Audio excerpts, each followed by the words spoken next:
Happy Spookies and happy holidays, everybody. I hope you're all doing well, having a most excellent day. And today I want to go ahead and talk about a really neat Christmas horror movie that I saw a couple years ago, Mercy Christmas. Is that eggnog? I love eggnog. It would tear me up to know that a guy like you didn't make it to a Christmas dinner table. I'm home! Daddy! Oh, I have missed you so much. Bon appetit! Ooh, I love ribs. How do you like my family brisket?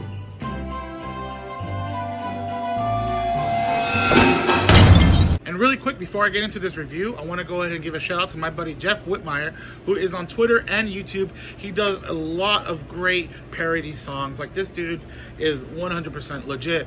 Please check him out. But I recently saw that he's doing some sort of like Advent horror calendar. He's just picking a bunch of different random horror movies or something out of a jar. And this was one of the ones he recently came across and he loved it. I believe he's hosting a party on the 17th.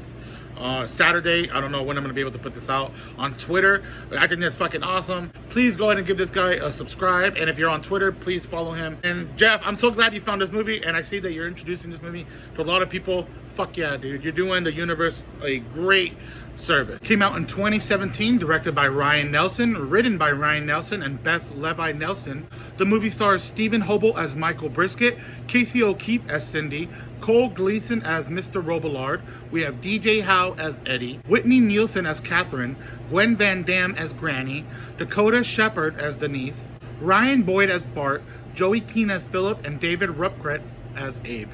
The movie centers around Michael Brisket, who is a hard-working employee at this new company ran by Mr. Robillard. There he meets Cindy, the girl of his dreams. Are you Michael Brisket? I'm Cindy, Mr. Robillard's new assistant. Here's the reports he wanted you to have.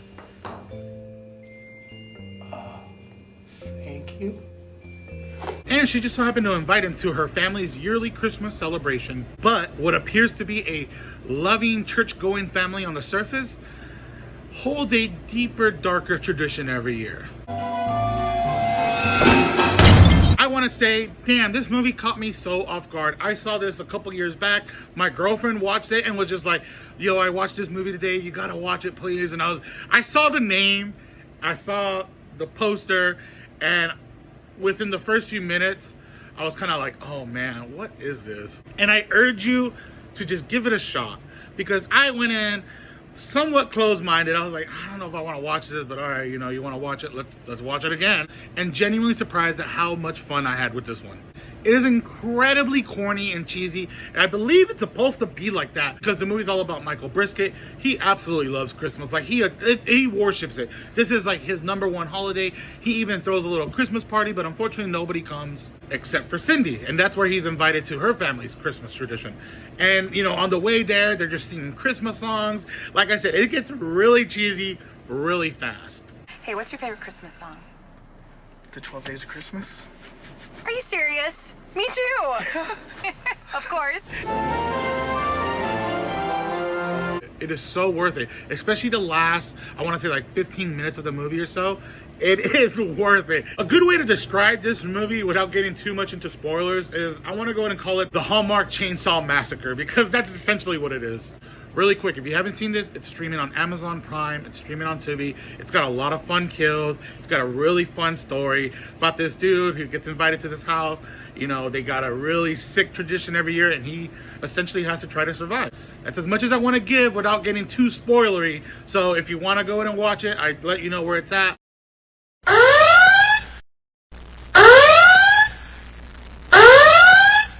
So like I said, the movie is incredibly cheesy, but the very opening shot kind of lets you know what you're in for.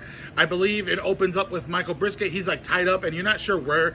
He's located somewhere in like a cellar or a dungeon, something. You're not entirely sure, but he's tied up in a chair and he's just yelling bloody murder for help. And there's blood everywhere. And then you just get a title card. So that kind of lets you know, okay, this is gonna be some fucked up shit, watch. Then the movie kicks off, right? And it just gets so corny. You have this dude who's hardworking, and his new boss comes in, Mr. Robillard, and you know, he's just like, you know what, Brisket, I like you. I got big plans for you. He's one of those kind of dudes. I'm gonna make you do my fucking work in 2 days. I need it done by Christmas. You're gonna have to work over Christmas. He's that type of guy. So Brisket is handed a whole shitload of work for the next couple of days. And of course, this will bum anybody out. And here we have Cindy, who is Mr. Robilard's new assistant. She's a new employee there. And she ends up taking it upon herself to invite herself to Michael Brisket's party, which I will say, that's kind of weird. And she even says, oh, I saw the invitation on my boss's desk. I didn't think you would mind, which he totally doesn't. He's all for her. So they're at the homeboys kickback, right? And they're drinking eggnog. They're playing Secret Santa. Here we find out Cindy, who recently lost a mother. She's very torn by this. You can tell it's taking a lot out of her. It's going to be her first year without her mother. And she ends up inviting Michael Brisket. She's like, hey, please come. My family would love to have you. And that right there is like our first little red flag. They kind of like say that a couple times before he meets them. Like, oh no, my family would love to have you. Are you sure I'm not imposing? I told you, they'd love to have you. Like, eat you, motherfucker. So the next day we're introduced to the entire family. The standouts of the family, I want to say, has to be the granny. I don't know. I just thought she was fucking hilarious. You're just in time for lunch. Who the hell are you? And she's got like these little fun one-liners. Also, her death is hilarious in this movie. I did a little bit of research on this movie. A few years back here in Vegas, there was a sort of like horror festival, film festival going on, and this movie was submitted and won Best Kill. I will get into that because it didn't say which kill it was, but I have a theory. So yeah, then we have our first lunch, and you see this nice plate of ribs. And I mean, I don't think you know at this point, but I'll go ahead and say it now, they're fucking cannibals. Oh my God! Eventually, Brisket ends up making a toast, a very nice toast, but as soon as he is finished, his boss just comes in out of nowhere, and it kind of just confuses the fuck out of Brisket, because he has no idea that his boss is related to Cindy. She did not make that clear. She's totally playing this guy. Sorry, somebody walked by and was like looking through our window. Yeah, Mr. Robillard comes in, and while Brisket was making the toast and he drank the eggnog, starts getting lightheaded and he ends up passing out because they ended up drugging him. And from here, the story just starts to kick off. It's not just Brisket that's being held for captive. There's actually quite a few people in the beginning of the movie. They show about like 3 different people that are abducted. There's like a guy hustling tickets. There's a bartender, and I think there's like a paraplegic too, which is kind of fucked up. Now the whole second act follows Brisket in the basement.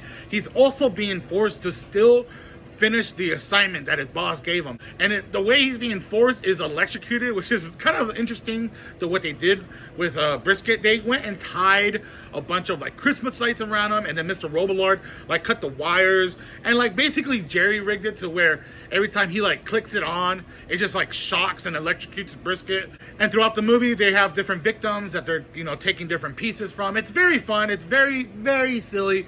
But I really want to talk about the last bit because that's really where it gets interesting. Let's fast forward a little bit. So during Christmas dinner, we have Bart, who is the other brother of Mr. Robillard and Cindy as well. He introduces his girlfriend, Denise, I believe her name was. She's actually a cop dispatcher.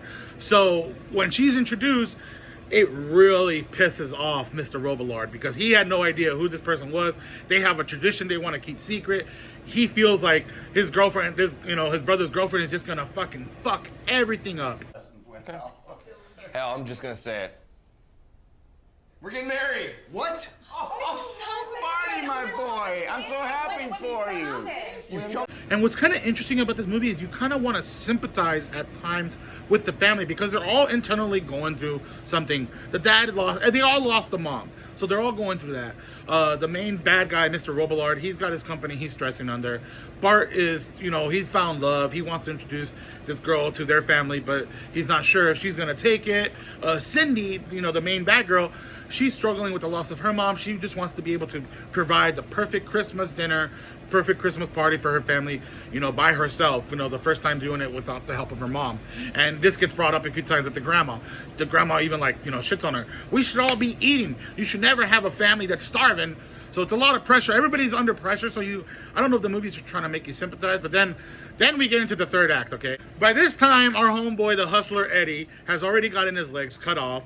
He is still somehow alive, and everybody's been pretty much beat to fucking bits. They are able to make a run for it though. It is so wild what they do. They end up leaving Catherine. They're like, hey, you know, we're gonna go ahead and leave. We're gonna come back for you. So what Brisket does is they get the Christmas lights and they jerry-rig this sort of like, I don't know, they basically tie the legless dude onto him. So he's carrying him around on his back the whole time. They make it outside of the house and into Denise's car, the dispatcher, right before she leaves the house. So when she gets into her car, they beat the fuck out of her with an iron. This iron is an MVP because, oh man, it takes out so many family members. And Eddie is the one mostly killing the foos. Eventually Brisket finally is like, you know, when he does kill somebody, he's like, I'm sorry. And then he's just like, you know what, I'm not sorry. I'm not sorry. I don't want to work no more. But the whole time this is happening, Brisket literally has the legless dude attached to him on his back.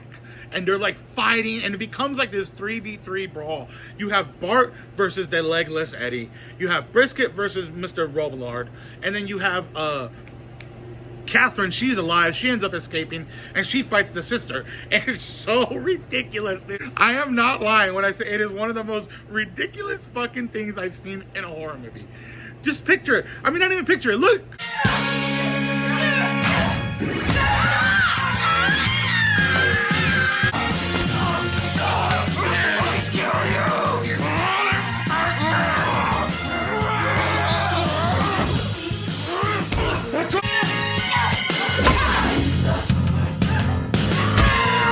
One of the funnier kills in the movie is when the granny opens the door. So Brisket makes the choice to go back, and Eddie's like, fuck it, let's do this. He's got the iron, they knock on the door, the grandma's going, she hears carolers too. So she's like, oh, Christmas carolers. But it's them singing, and as soon as she opens the door... What? Merry Christmas, bitch. It's fucked up. So this movie won Best Kill, and I want to say, I think it's Mr. Robillard's kill. This is fucking awesome. Brisket gets some really good payback. After a really crazy brawl, Brisket ends up wrapping Mr. Robillard around in the same Christmas lights.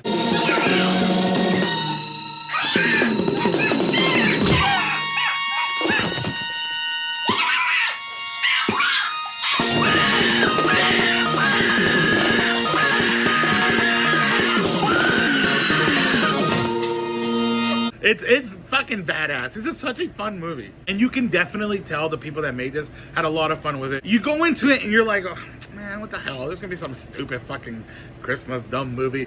But I don't know, it's got a lot of heart. It's humorous, very humorous at times. And it's got a really good blend of gore. Give it a shot. Okay, with that being said, I'm gonna go ahead and shut up. As always, I probably rambled on way too long. I got to get to work. Thankfully, we made it without the phone ringing once. Woo! Anyways, happy spooky. Which reindeer had the worst manners? What? Rudolph.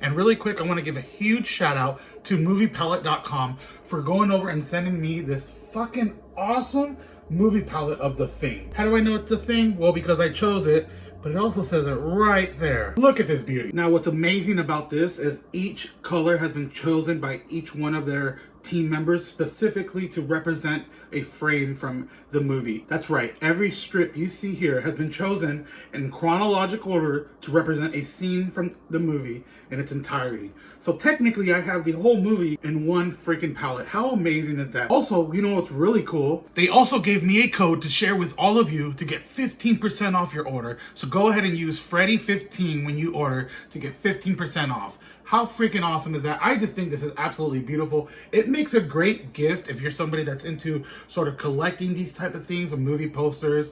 Also, it makes an awesome gift for a significant other. They also have a variety of movies from Star Wars to Coraline. So go ahead and check them out. Again, use the code Freddy15 for 15% off.